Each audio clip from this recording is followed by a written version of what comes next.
In 150 AD, Rabbi Akiva discovered something in ancient Hebrew law that made him write urgently. There is a word hidden in Torah, a legal term that Gentile believers don't understand. It's not religious language, it's courtroom language. This word doesn't ask God to break curses, it severs them legally. Because it transfers ownership through bloodline authority. The enemy cannot hold what this word redeems. And when believers understand that Jesus functions under this legal title, generational bondage doesn't just weaken, it shatters. He continued, most Christians beg God to break generational curses, not realizing they're holding a legal weapon. This Hebrew word isn't about prayer, it's about invoking ancient Hebrew law that gives blood relatives authority to break bloodline bondage. And Jesus entered your bloodline specifically to operate under this title. And here's the disturbing part. That pattern destroying your family for generations? It's not DNA. It's legal bondage operating through bloodlines. The devil doesn't want you to understand this word. Because the moment you do, every generational curse loses its legal claim. If your family has battled the same struggles for generations, if you see your parents' patterns becoming yours, I'm going to show you the exact Hebrew word, the ancient legal framework, and why Jesus operating under this title breaks every curse in your bloodline. But first, you need to understand what Rabbi Akiva discovered, and why the enemy has kept this buried. In ancient Hebrew law, there was a legal position with authority to buy back enslaved relatives, restore lost inheritance, break generational debts. But to hold this position, you had to meet 3 legal requirements: blood relative, same family line, able to pay the price, have the resources, willing to enter the situation, choose to intervene when someone with this legal authority showed up. Debts, cancelled, slavery, broken, inheritance, restored, all legal, all binding, all permanent.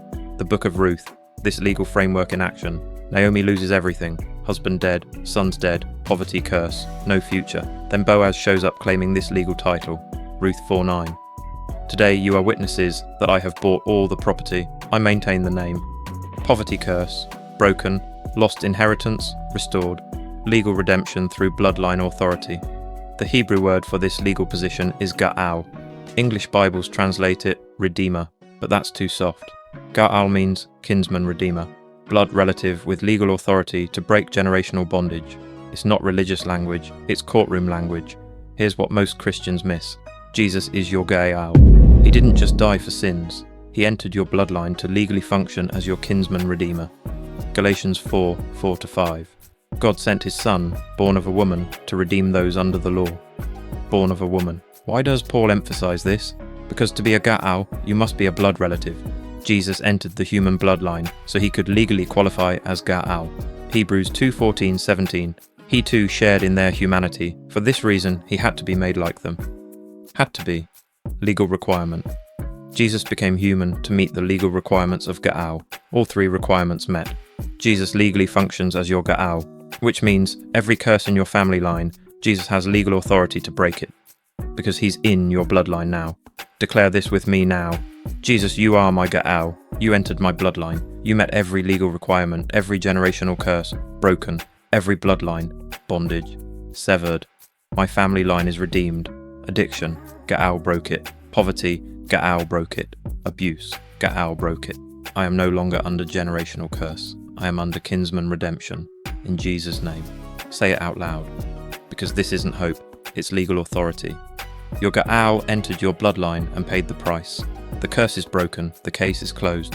If this hit your spirit, type Ga'al, I'm free in the comments. Angels are assigned to you right now, but they can't engage until you activate them with one psalm. In 340 AD, Church Father Athanasius discovered this and wrote urgently. Believers read Psalm 91 as comfort, a nice promise. But we missed what it does. This psalm doesn't ask for angels. It activates angels already assigned.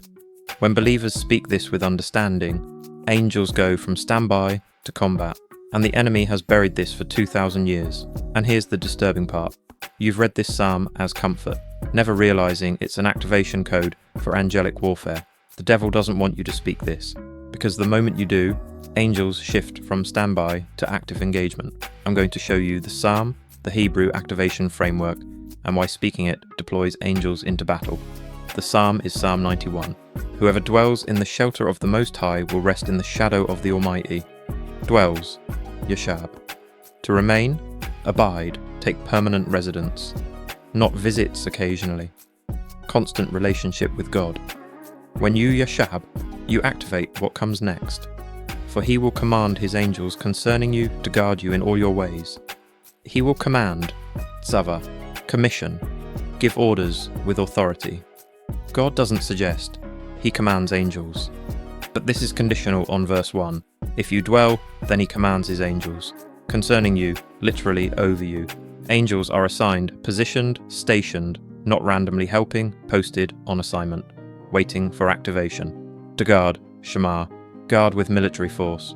Protect as a watchman guards a city. Angels aren't passive, they're guards on active duty. Psalm 91:13. You will tread on the lion and the cobra. You will tread, not God will fight for you. You tread, with angelic backup already assigned. Psalm 34 verse 7. The angel of the Lord encamps around those who fear him. Encamps, military term. Pitch camp, station troops, defensive position. Angels are encamped around you, military formation, right now. 2 Kings 6:17. The Lord opened the servant's eyes, and he saw the hills full of horses and chariots of fire. Angels were already there. When you speak Psalm 91, you're not summoning angels. You're activating the ones already positioned. Declare this with me now. I dwell in the shelter of the Most High. I rest in the shadow of the Almighty. He is my refuge. He commands his angels concerning me to guard me. Angels, you are commanded. You are on assignment. Engage now. Guard me with military force. Encamp around me. I activate your commission. In Jesus' name. Say it out loud. Because this isn't a wish. It's activation. The enemy wants you believing you're alone. But what Athanasius understood, angels are assigned, waiting for activation. When you speak Psalm 91, they shift from standby to combat. If this opened your eyes, type angels engage in the comments right now. Not for the algorithm, for your freedom. This is the King's Ministries. We're taking back ground.